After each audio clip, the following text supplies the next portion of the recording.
The 6:42 bus on Route 14 picked up its regulars in roughly the same order every morning, and after a few months of driving the route, Tobias Reyes had learned all of them the way bus drivers learn the people whose lives intersect with theirs in 15-minute increments 5 days a week. Not their full stories, but the outline of them, the specific shape each person made against the backdrop of an ordinary commute. There was Felix from the bakery, who always smelled like flour and got off at the fourth stop. There were the two college students who studied together with their heads bent over the same laptop, sharing earbuds, getting off near the community college. There was a man named Garrison who worked nights at a warehouse and slept the entire ride with his head against the window, somehow always waking exactly at his stop without an alarm. And there was the old woman who sat in the third row on the right side every single morning, who got on at the corner of Holloway and 9th and rode all the way to the industrial park at the end of the line, the same stop where most of the employees of Caldera Manufacturing got off for their shifts. Her name, as far as Tobias knew, was Edith. He knew this because she had told him once. In her second week riding his route, a brief introduction offered without elaboration, the way people sometimes give you exactly the information you need and nothing more. She was perhaps 75, small and neat, always dressed in plain practical clothes that looked like they had been chosen for durability rather than appearance. Sensible shoes that had clearly been resoled more than once. A worn canvas tote bag she carried that seemed to hold roughly the same things every day, judging by its consistent shape and weight as she settled it onto her lap each morning. She paid her fare in exact change, counted out carefully from a small coin purse, and took the same seat every morning unless someone else had gotten there first, in which case she sat one row back without any visible irritation. Tobias had been driving Route 14 for 2 years by the time he started really noticing Edith, which was not because she had done anything to draw attention to herself, but because of something almost the opposite, a quality of complete unremarkableness that eventually became, in its own way, remarkable to him. Most of his regular riders had some visible texture to their lives, a phone call overheard, a conversation with a seatmate, headphones, and the specific energy of someone listening to music they cared about. Edith had none of this. She sat with her hands folded over her tote bag and looked out the window for the entire ride. Every single day, in a stillness that Tobias eventually came to think of as its own kind of presence, the stillness of someone who had made peace long ago with the specific experience of being alone in public. He started saying good morning to her specifically, rather than the general greeting he gave the bus as a whole when people boarded. She always returned it, the same 2 words, good morning, in a voice that was quiet but not unfriendly, the voice of someone who had simply decided, somewhere in her life, that conversation with strangers was not a category of experience she needed to pursue, without this decision carrying any particular coldness or judgment toward the people around her. There was instead something almost meditative about the consistency of it. A daily ritual she performed with the same careful attention she seemed to bring to everything in her life, however small. He noticed over the following months the small details that accumulate when you watch someone closely enough for long enough. She always got off at the same stop as the Caldera Manufacturing employees, but she did not walk with them toward the main entrance the way they did, clustering in 2s and 3s as shifts changed, sharing the easy camaraderie of co-workers heading into the same building. She walked instead toward a smaller side entrance that Tobias had noticed but never had reason to think about, a door that seemed to be used by almost no one else, and she disappeared through it every morning with the same unhurried pace, never rushing, never late, simply arriving and entering at her own measured speed regardless of what time the bus had gotten her there. He assumed, without much thought, that she worked at Caldera in some capacity, perhaps cleaning, perhaps something in the back office, the kind of unglamorous administrative or maintenance work that the company's other employees would not necessarily notice or think about, the invisible labor that keeps a large facility running without ever appearing in anyone's accounting of who matters to the operation. This assumption persisted, unexamined, for the better part of a year, until a specific morning in late autumn when something happened that made Tobias reconsider everything he thought he understood about Edith. It was raining hard that morning, the kind of cold, persistent rain that turns a normal commute into something more taxing. And the bus was running a few minutes behind schedule because of traffic backed up near the bridge. When Tobias pulled up to the stop at Holloway and Ninth, he saw Edith standing there in the downpour. Her tote bag held against her chest in a way that suggested she was trying to keep something inside it dry, her plain raincoat soaked through despite her efforts. He opened the doors and she climbed aboard, water dripping from the hem of her coat, and as she fumbled for her coin purse, her hands cold and a little clumsy from the weather, she dropped several coins onto the floor of the bus, the small metallic sounds of them scattering across the rubber matting near the front steps. Tobias, without thinking much about it, set the parking brake and got down on one knee to help her gather them. A small courtesy that took perhaps 30 seconds, and that he would not have remembered at all except for what happened next. As he picked up the coins and handed them back to her, his eye caught briefly on something in her open tote bag, which had shifted slightly in her efforts to manage the umbrella and the coin purse simultaneously. It was a folder, manila, slightly worn at the edges, the kind of folder that might contain any number of ordinary documents, but the visible corner of a page sticking out from it carried in clear typed letters a letterhead. Caldera Manufacturing, Office of the Chief Executive. Tobias did not say anything in the moment. He finished helping her with the coins, returned to his seat and pulled the bus back into traffic. But the detail sat with him for the rest of the day, the specific incongruity of it. An elderly woman who walked to an unmarked side entrance every morning, carrying paperwork from the executive office of a manufacturing company that employed, as far as Tobias understood from general knowledge of the area, several hundred people. He did not ask her about it directly. This was not, he felt, his place, and he had no particular reason to think Edith would welcome the question, even if he had felt entitled to ask it, given how carefully she seemed to guard the ordinary privacy of her commute. But the detail reorganized in his mind the entire picture he had built of her over the preceding year, and he found himself watching her with a different quality of attention after that, not suspicious exactly, but curious in a way he had not previously allowed himself to be. What Tobias did not know, and would not learn for several more months, was that Edith Calloway was the founder and majority owner of Caldera Manufacturing, a company that had grown, over the 41 years since she started it in a rented warehouse with 3 employees and a single industrial press, into a manufacturer of precision components for medical devices, employing 412 people across 2 facilities, generating annual revenue in the tens of millions of dollars, and providing, through a combination of careful financial management and Edith's specific and long-standing convictions about employee welfare, one of the better benefits packages and pay scales in the regional manufacturing sector.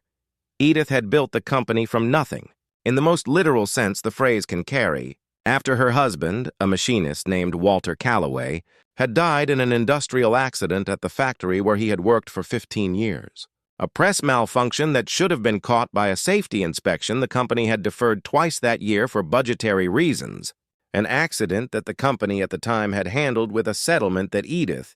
even decades later, still considered an insult to the value of her husband's life. She had been 34 years old,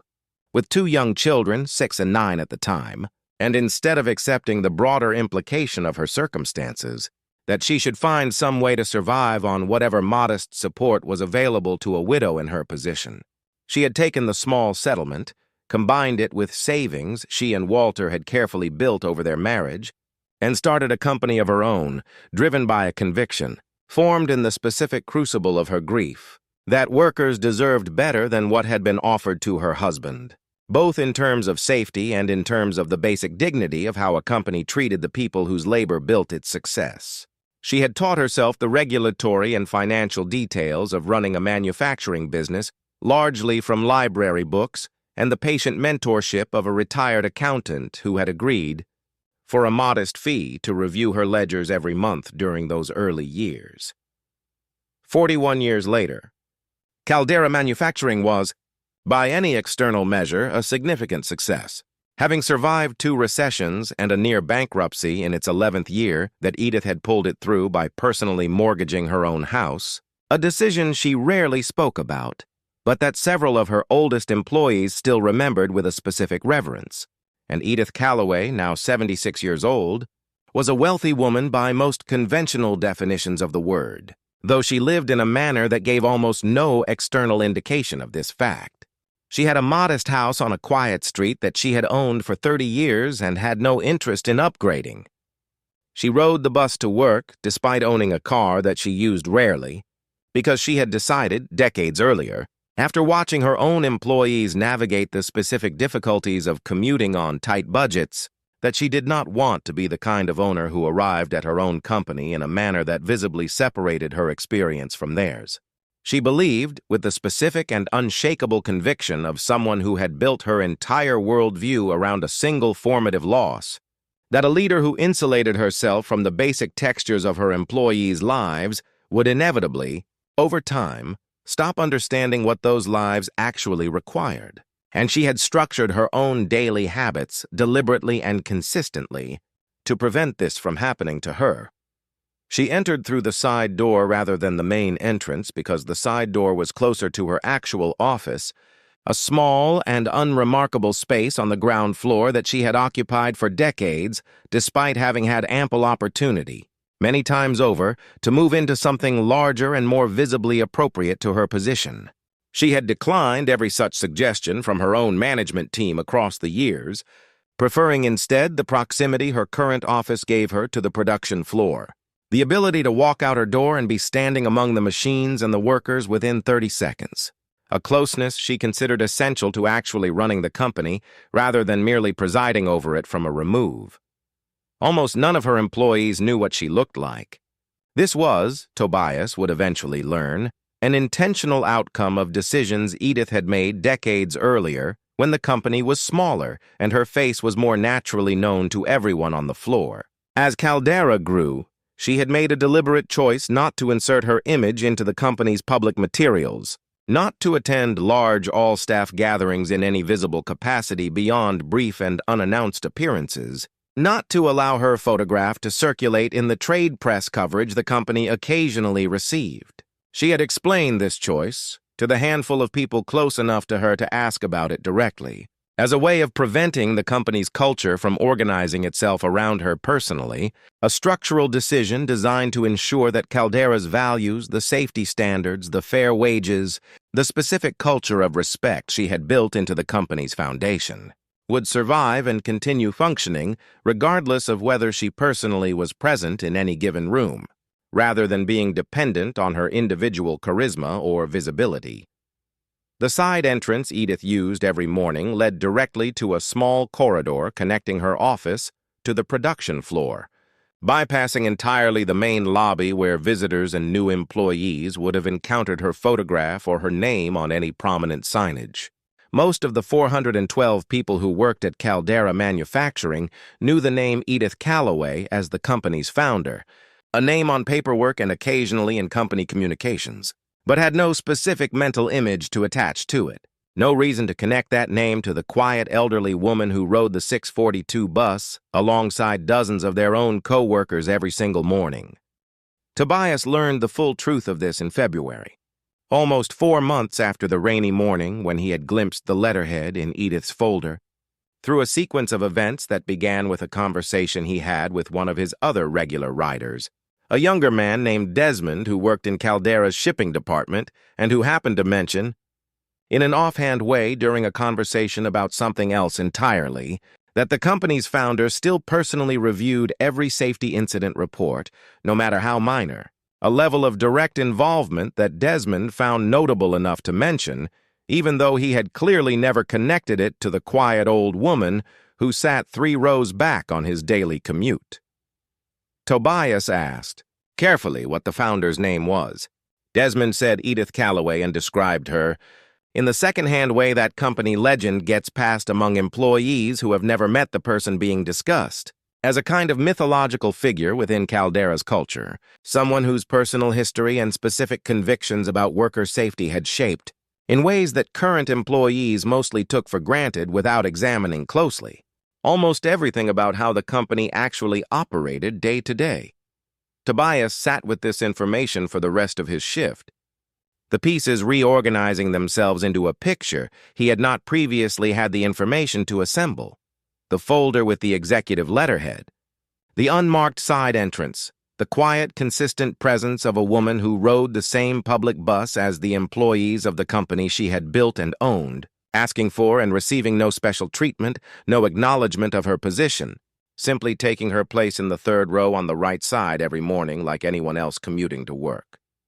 He did not change how he treated her after learning this.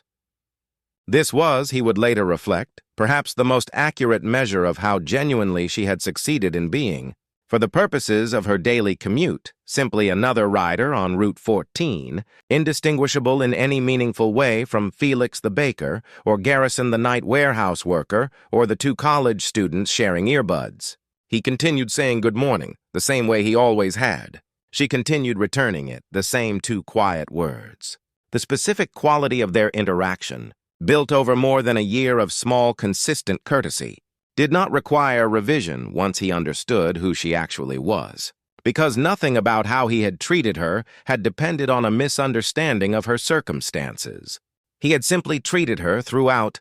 as a person deserving of basic decency, which turned out, as it often does, to have been the correct approach regardless of what additional facts about her life he eventually learned.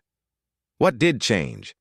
Gradually, over the following months, was a specific kind of attention Tobias began paying to the small interactions Edith had with other riders, an attention informed now by what he understood about her but invisible to everyone else on the bus. He watched her help a young mother struggling with a stroller and 2 bags of groceries find a seat near the front, holding the woman's bags without being asked while the mother got her child settled. He watched her notice, on a particularly cold morning in January, that one of the regular riders, a teenager who took the bus to an early shift at a coffee shop near the industrial park, was wearing a jacket clearly inadequate for the weather and watched her, the following week, hand the teenager a new winter coat still in its packaging, framed simply as something she had bought the wrong size of and did not want to return. A small fiction that allowed the gift to be accepted without the weight of charity attached to it. He understood, watching these small moments accumulate, that Edith Calloway had built her entire approach to wealth and position around a specific philosophy that rarely announced itself directly, but that showed up, consistently, in these small, unwitnessed transactions, that the measure of a person's character was not what they did when visibility and recognition were attached to the action,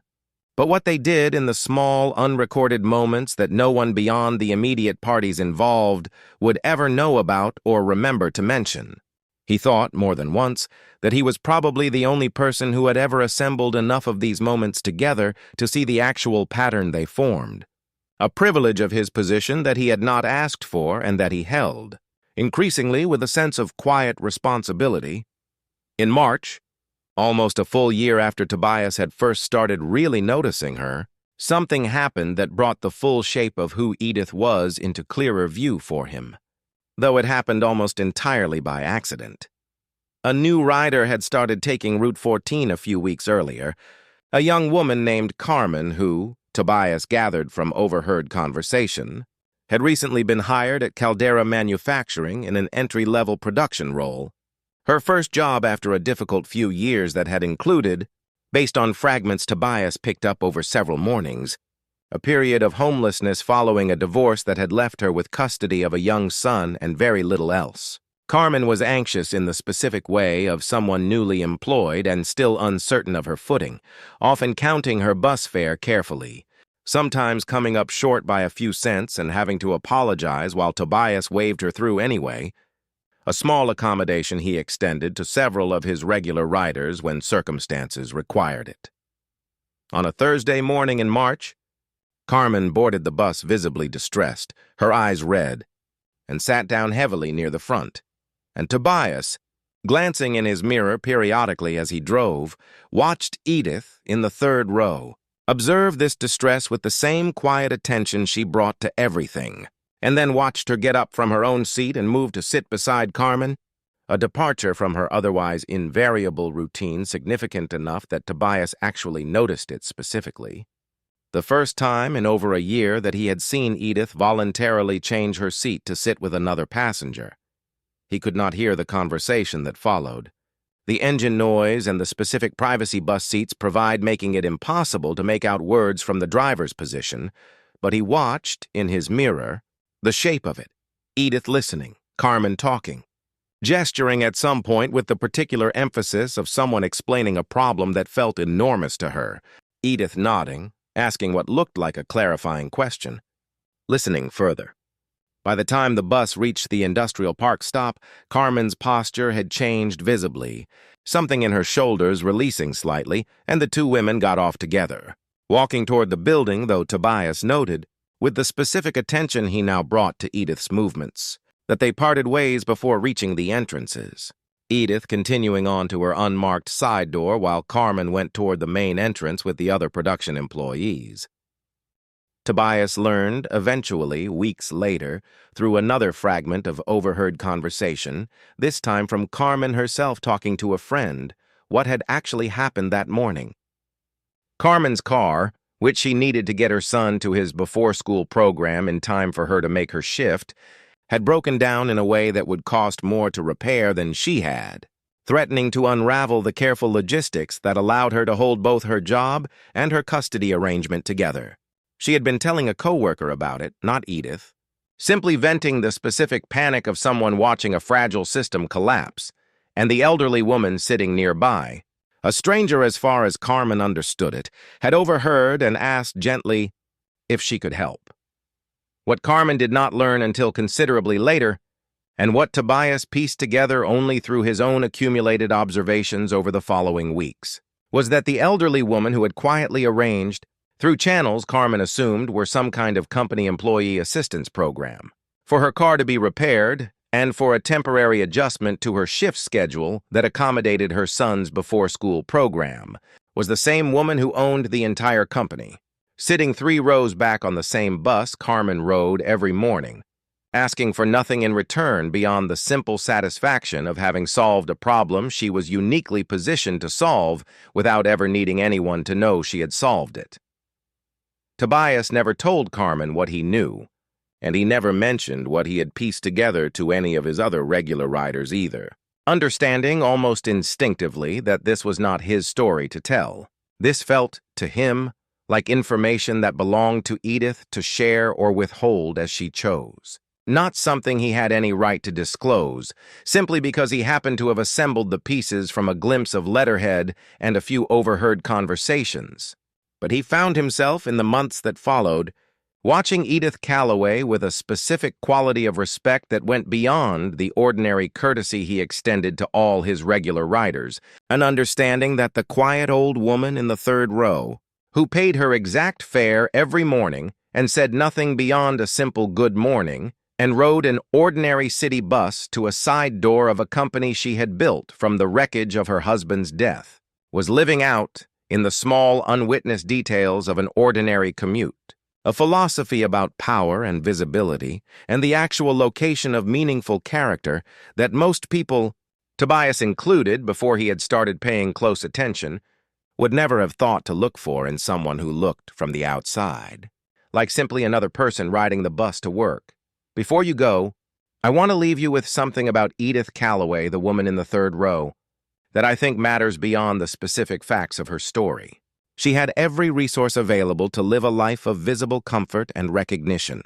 and she chose, deliberately and for reasons rooted in her own deepest convictions, to remain unrecognized, riding public transportation alongside the very employees whose dignity she had spent 4 decades trying to protect, helping a stranger on a bus not because anyone was watching, but because the problem was in front of her and she was able to solve it. We live in a culture that often measures character by visibility, by what gets recognized and rewarded and publicly celebrated. Edith Calloway built an entire life and an entire company around the opposite premise, that the truest measure of who you are is what you do in the moments no one will ever trace back to you. Tell me in the comments, have you ever encountered someone like Edith? Someone whose actual significance was hidden behind an ordinary appearance?